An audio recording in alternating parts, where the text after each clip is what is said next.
in a transparent bottle.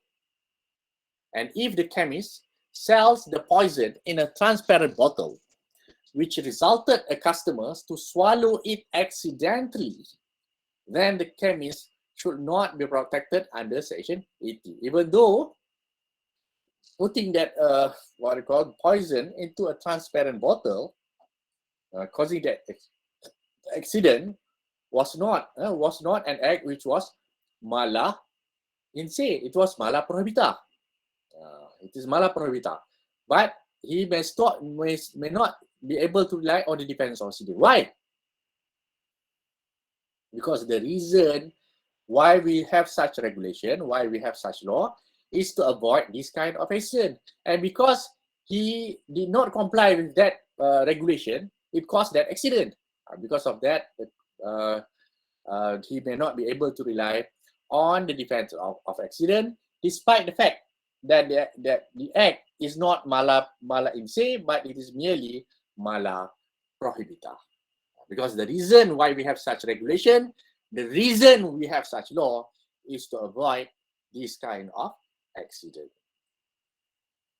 In contrast, when a person accidentally shot his friend while go hunting by using an unlicensed gun, he is still protected. He is protected, meaning he is able to rely on the defense of accident under Section 80, since the reason why we have such law, since the reason why we have such regulation is to protect the revenue of the country, not to avoid this kind of accident.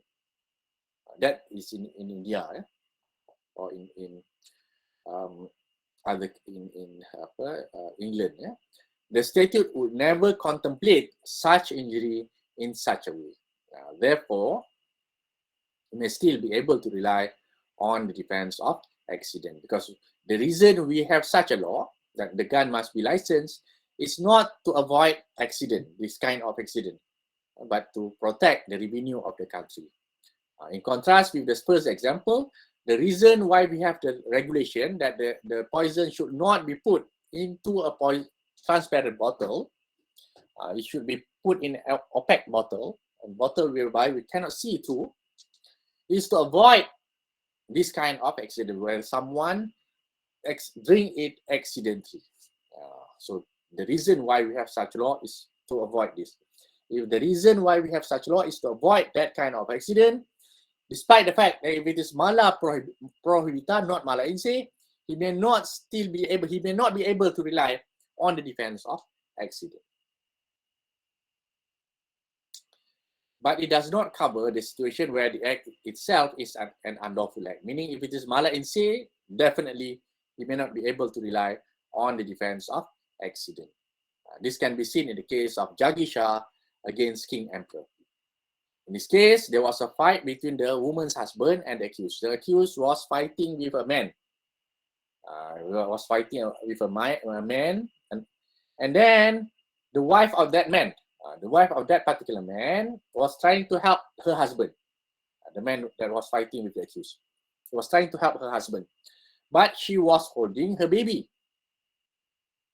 She tried to help her husband, but while trying to help her husband, she was holding her baby on her shoulder. So, and then the accused, while trying to kill the woman's husband, instead of hitting the husband, the man, he hit the baby through an accident. So, but attacking or trying to kill the man is not mala prohibita. It is mala in se, kan? It is in this nature an offense.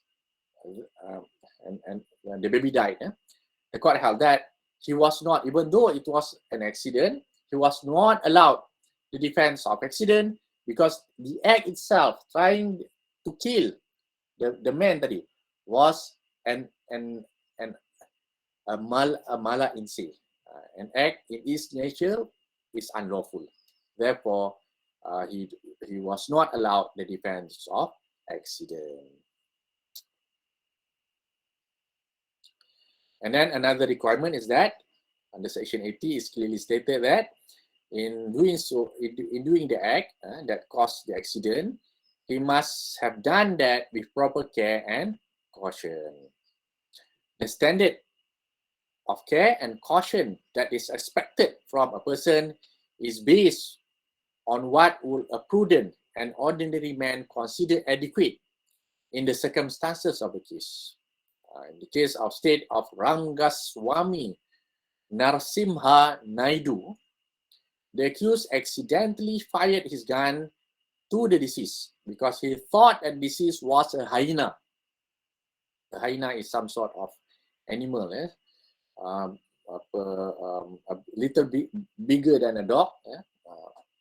A wild animal usually can be seen in Africa.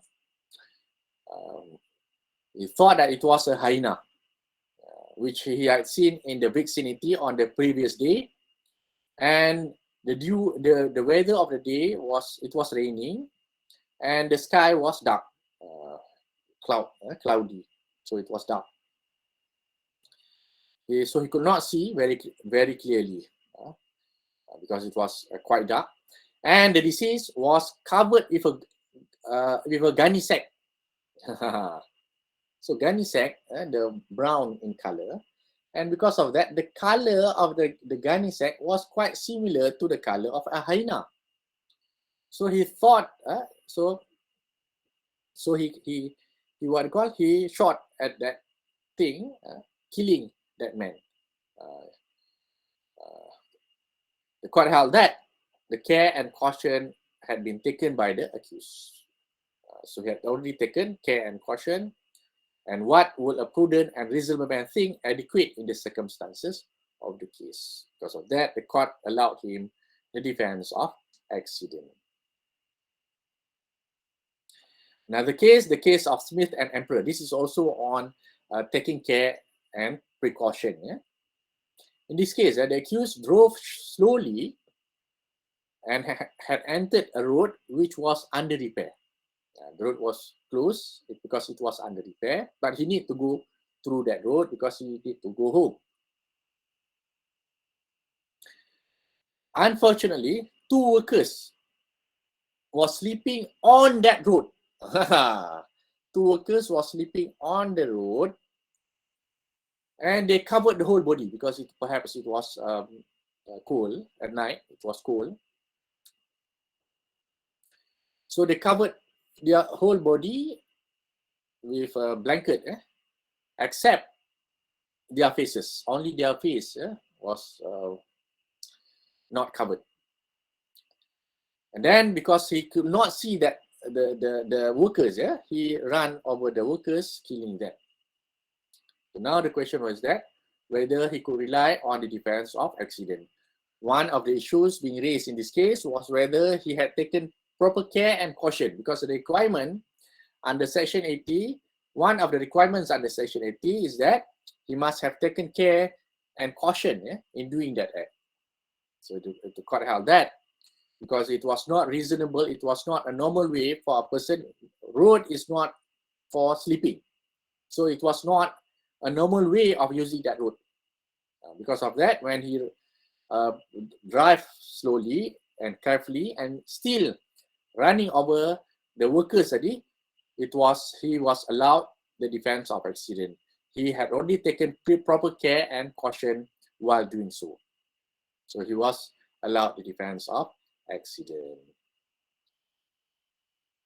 Okay, we have already finished off with the topic of accident. So we take a break of 10 minutes, and then we continue with the topic of necessity, inshallah.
Okay, let's continue with the defense of necessity. The defense of necessity. The defense of necessity. The defense of necessity is provided under Section 81 of the Penal Code. Section 81 of the Penal Code. Act likely to cause harm, which but done without a criminal intent and to prevent other harm. Section 81 states, nothing is an offense. Nothing is an offense merely by reason of its being done with the knowledge that it is likely to cause harm. If it be done without any criminal intention to cause harm, and in good faith for the purpose of preventing or avoiding other harm to person or property. So this is avoiding a greater harm. So doing a lesser harm in order to avoid a greater harm. So this is the defense of necessity.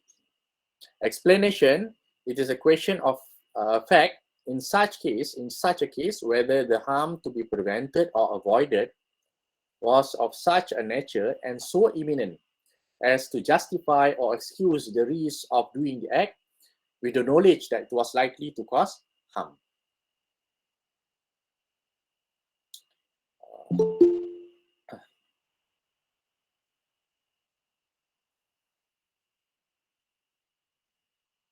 So the elements under Section 1, that he knows that the act is likely to cause harm, but he does that without any criminal intention to cause harm. He doesn't have it to cause harm, but he knows that there is a risk of causing harm. If it must be done in good faith for the purpose of preventing or avoiding the greater harm to person or property. And number 3, it was a necessity situation in order to avoid the greater harm. And lastly, it was such a nature and imminent as to justify the accused action. The explanation, an act which will be an offense will be excused if the person can show that it was done in order to avoid consequences which could not otherwise be avoided, and which, if they followed, would have inflicted harm to a person or other persons whom he is bound to protect, inevitable or irreparable evil, that no more harm than was reasonably necessary was inflicted for that purpose, and that the evil inflicted by it was not disproportionate to the evil avoided.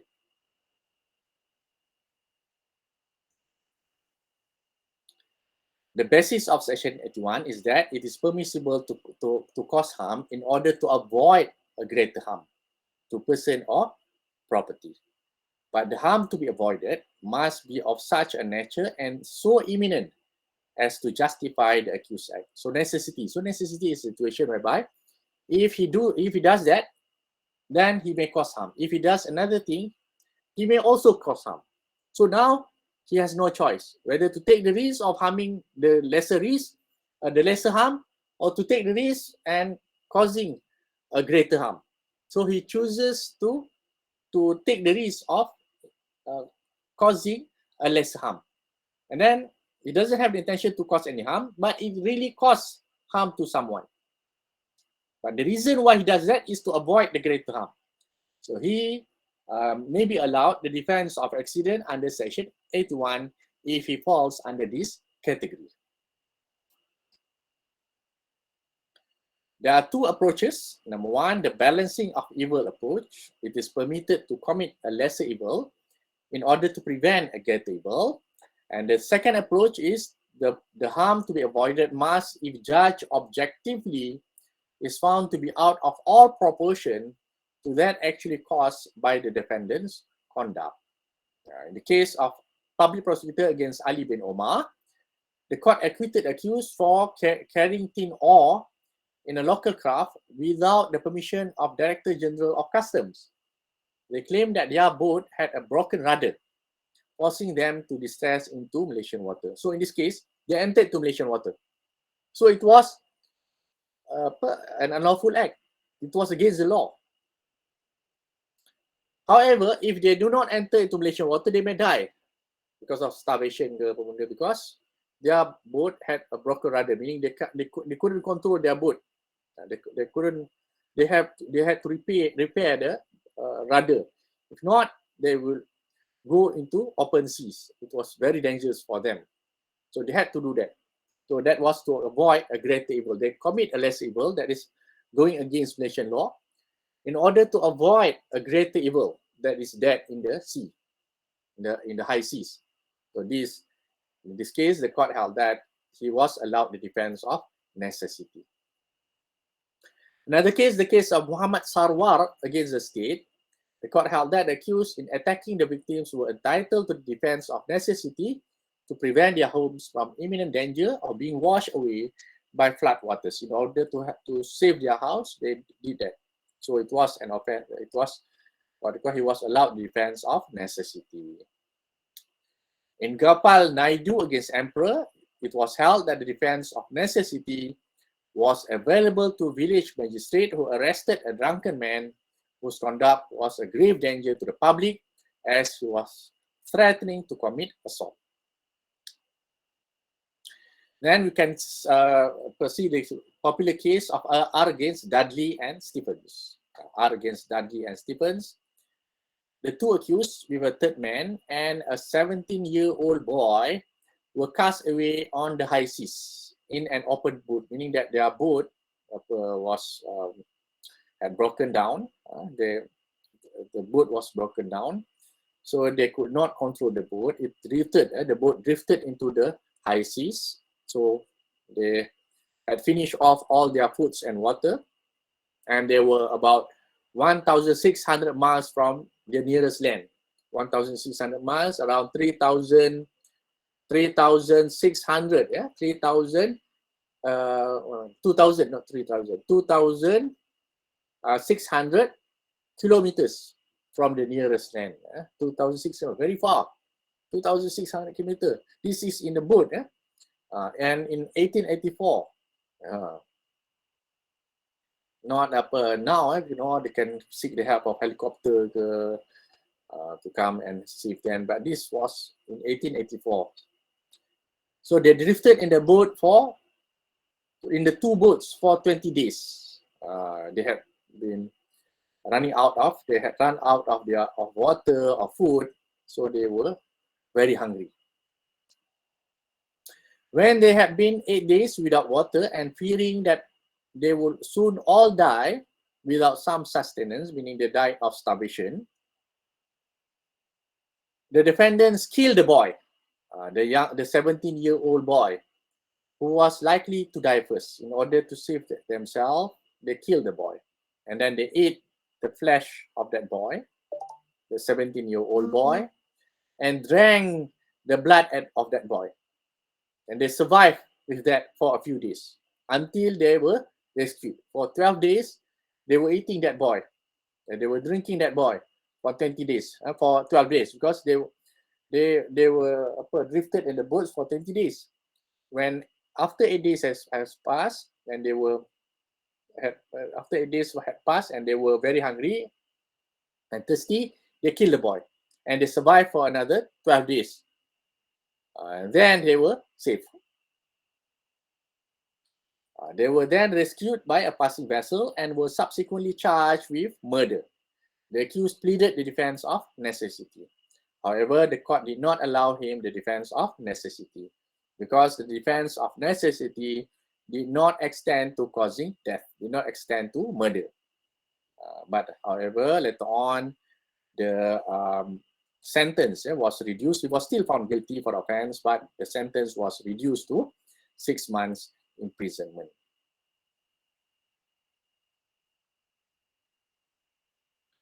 And then another case, the case of United States and Holmes, the accused with 8 other seamen and 32 passengers were in an overcrowded lifeboat.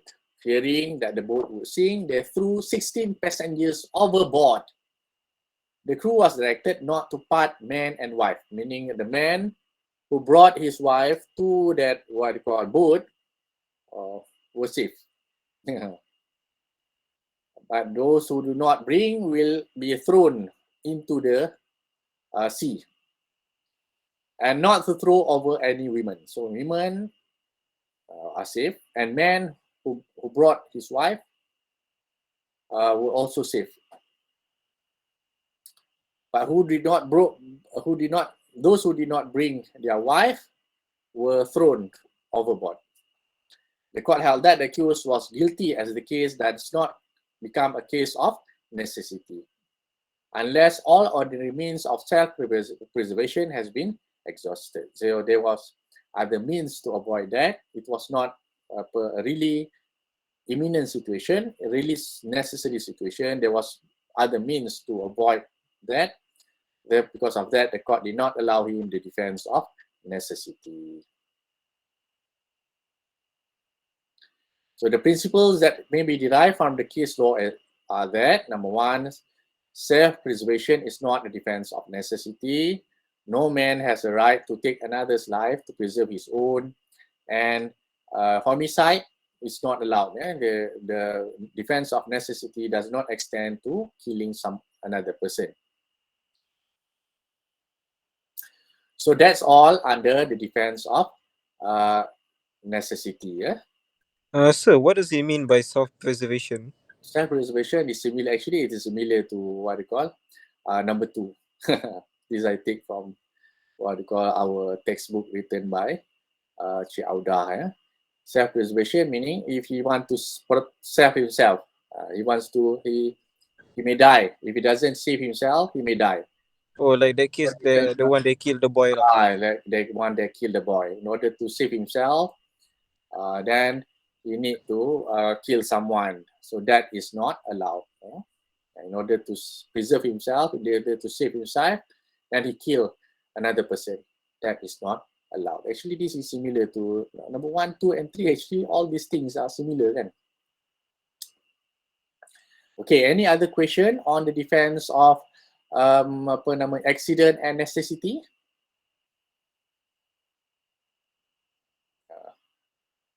So defense of necessity is what they call to avoid a greater harm. But it's not. He doesn't have the intention to what they call to cause any harm to anyone. It is merely because in order to avoid that, he takes the risk of causing harm to another person. Okay, soalan. Doctor, so I have a question, sir.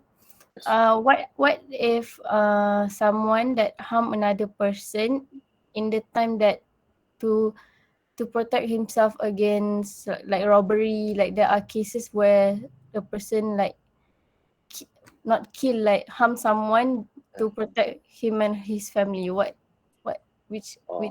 If that is the case, then it is not the offense. That is not the defense is not under necessity. The defense will be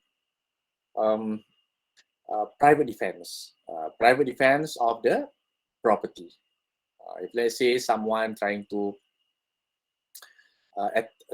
rob him, trying to enter his house and trying to steal his property, for example, and that person coming with a parang, for example, even though he does not hold that parang, but it was on his belt, for example, he wears a parang, or he put a parang on his belt, for example. So and then he tried to steal the property of the victim. So in that situation, the victim apprehend that there is a danger to his life. So this is also the defense of the property, because that person is trying to steal his property, and then that person breaks into his house, perhaps break open the window at night and trying to enter his house. And then that person was having with him a parang. So the victim may apprehend that if he doesn't do anything, he may there is a risk that he may die as a result of that, what you call from the attack of that person. So if that is the case, then he may have the right to protect himself, even to the extent of killing the person entering into his house, trying to steal his property. This can be seen under Section 103. If you look at Section 103 of the Penal Code, the right of private defense of property extends under the restrictions mentioned in Section 99 to the voluntary of causing of death or any other harm to the wrongdoer, if the offense, the committing of which or attempting to commit which is an offense of any of the following description. Under this description that you says just now, you described just now, it is a robbery, kan? Number one, it is a robbery. And number two, it is also housebreaking by night because he breaks up into the house of the victim. And then he is also committing the offense of theft. Theft or robbery, either theft or robbery. And under such circumstances as may reasonably cause apprehension that death or grievous hurt, because he is having with him a parang. So there is apprehension that if, let's say, he doesn't stop that person may kill him. That person may cause injury to him or his family. So he may protect himself, even to the extent of killing the intruder. So it is not a question of necessity. It is a question of self-defense.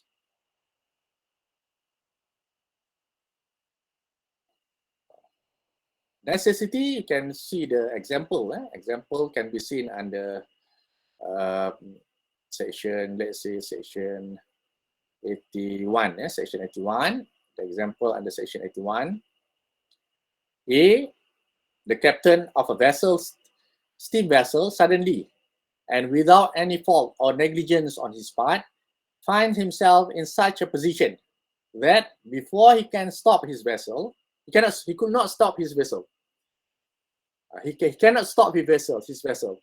If, let's say, if he goes to the right, he may run down, he take the risk of running down boat B. And one boat, we call that boat B. And that boat B, there are 20 or 30 passengers on that boat. So it may cause injury or even death to some of the passengers. Unless he maneuver the boat and turn into the right, for example. If he turns into the right, then he incurs the risk of running down another boat, that is boat C. But there are only 2 passengers on that boat. And because that boat is a small boat, there is also a possibility that he may be able to clear off. I mean, not running onto that boat. But of course, there is a risk of running over that boat. Here, if A alters his course, trying to avoid the greater risk of harming boat B, he takes the risk of running over boat C. And let's say he runs over boat C. In doing so, he runs over boat C. He may be able to rely on the defense under Section 81. That is to avoid the greater harm of harming passengers under boat B. So that is the example of the application of the defense of necessity. Sir, I have a question. Let's say in a situation where, let's say this guy in a shopping mall and then he saw someone like trying to rob this jewelry store, and then dia nak jadi hero lah konon, and then he at that time he has like he has a gun but he doesn't have a license for a gun, so macam unlawful. So dia tembak, let's say he shoot that guy. Yes. Which caused death. So in that case, would that counts?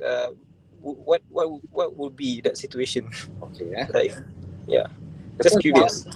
Okay. The first one is what you call killing. There are 2 situations here.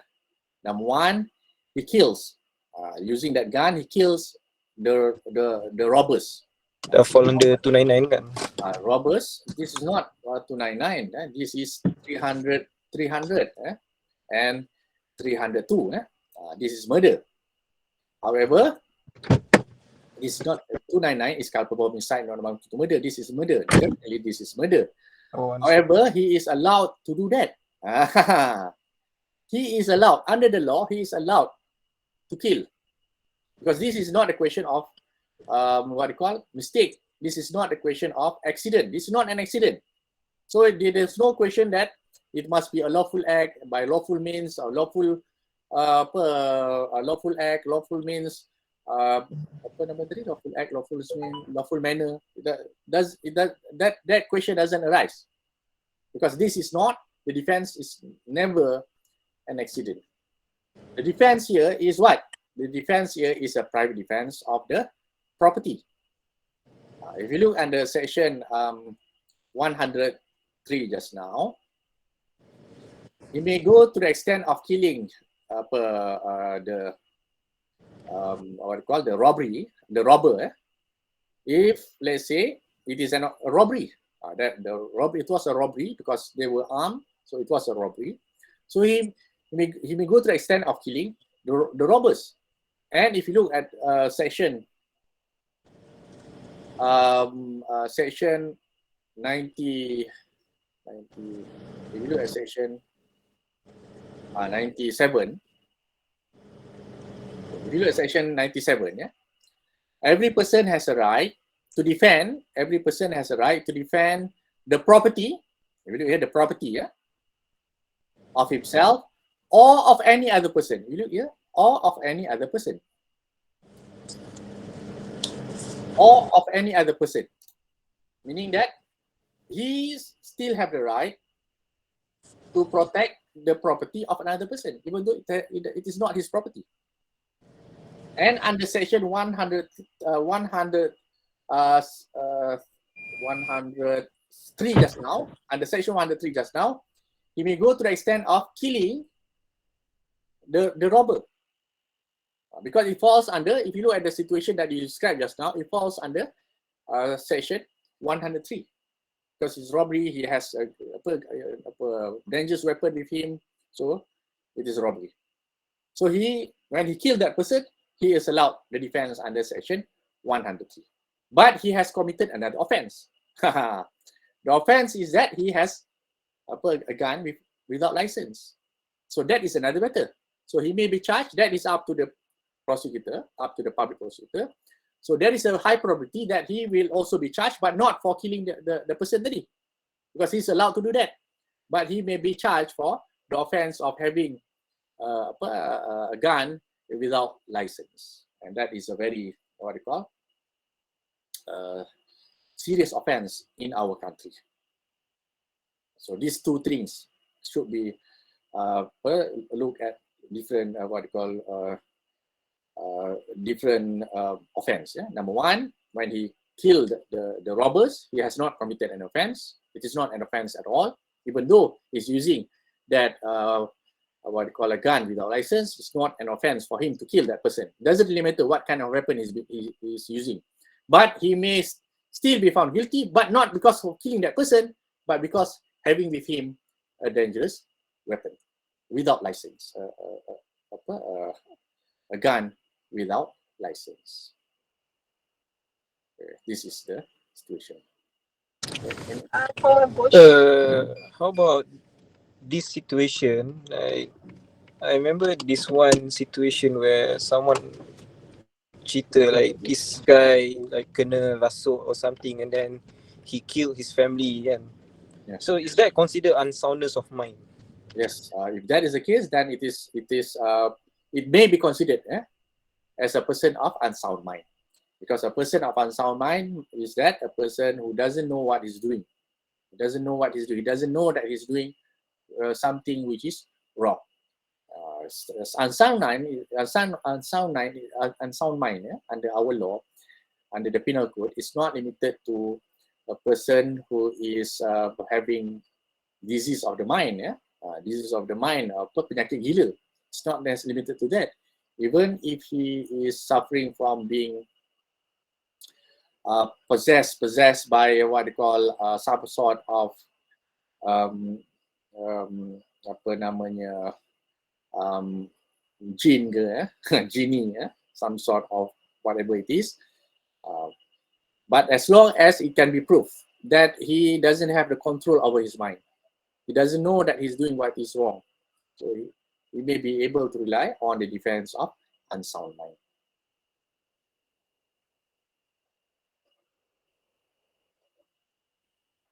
So I have a question. Does the proportionality test apply in the defense of necessity? Which I mean that in causing the harm to avoid the risk, the injury that you've done could not be greater than the risk or the injury that you could have possibly suffered. Yes. If let's say the risk, if let's say there are two views on this. If you look at my slide just now, number one, if it is must be well the balance. If let's say the balance, causing harm A is a little bit higher than the risk of causing harm A is a little bit higher than causing harm B. Then he takes the risk of causing harm to B. So in that situation, he may be allowed the defense of necessity. Another view is that it should be a large amount of disparity, meaning between the first risk and the second risk. If that is the case, then only he may be allowed the defense of necessity. You must bear in mind, the law is not always clear. The law is not always clear. That's why you may argue one way or another way. That's why if you look at the what they call the slide here, look at my slide here. I take this from the book written by Dr. Chiauda. There are two approaches here. There are two ways of looking at it. It was number one. It doesn't really matter as long as the lesser risk a little bit less than the higher risk. Then he may take the lesser risk. He may be allowed the defense of necessity. Another view is that it must be this disparity must be huge. It must be a huge disparity between the higher risk and the lesser risk. If you take the lesser risk, then only if he is trying to avoid a very high risk, then only he may be allowed the defense of necessity. So these are the two approaches. So different views. Yeah. So it depends on, you can argue both ways. Yeah, but that's what if in a situation where you get into a physical fight, which was initiated by someone else, and then the person the attacker, end up having more severe injury compared to the person who said to be defending himself. So that most probably that will not be the defense of necessity. It depends on the whole facts of the case. But from your story just now, from what the hypothetical case that you said just now, it is very unlikely that that case falls under the defense of necessity. That case may falls under the defense of private defense of the body, perhaps, because that the other person is trying to hurt him. So it may be an offense of private defense of the body. Or it may be the situation whereby it is what you call exception under, it falls under exception I think exception 4 to section 300, whereby they had a sudden fight, and then in that sudden fight, one killed another person. So it may be the situation whereby the offense, it is a partial defense, whereby the offense may be reduced from murder to culpable homicide, not amounting to murder. So it depends. Yeah. So your facts for this hypothetical situation that you give me is not very clear, but most probably it may fall. It is very unlikely that that situation falls under necessity, because it's not necessity. What is necessity there? It's not necessity. It's a defense of the body. The defense of the body, it is under section 96, 97, 98, 99, not under necessity.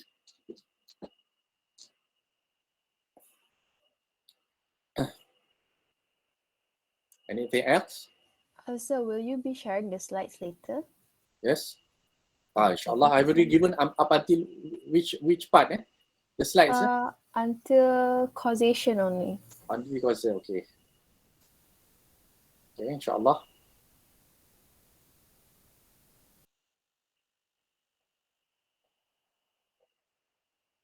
Any other question?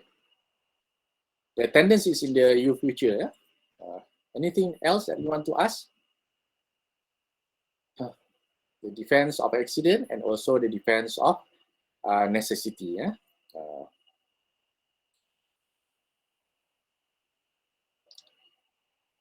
Okay, if you don't have any other question, we stop now. Yeah? Inshallah, we'll continue next week, yeah, with the defense of infancy, unsound mind, and intoxication, inshallah. Assalamualaikum warahmatullahi wabarakatuh. Thank you, sir. Waalaikumsalam. Waalaikumsalam. Thank you, sir. Salam. Thank you, sir. Thank you, sir. Sama.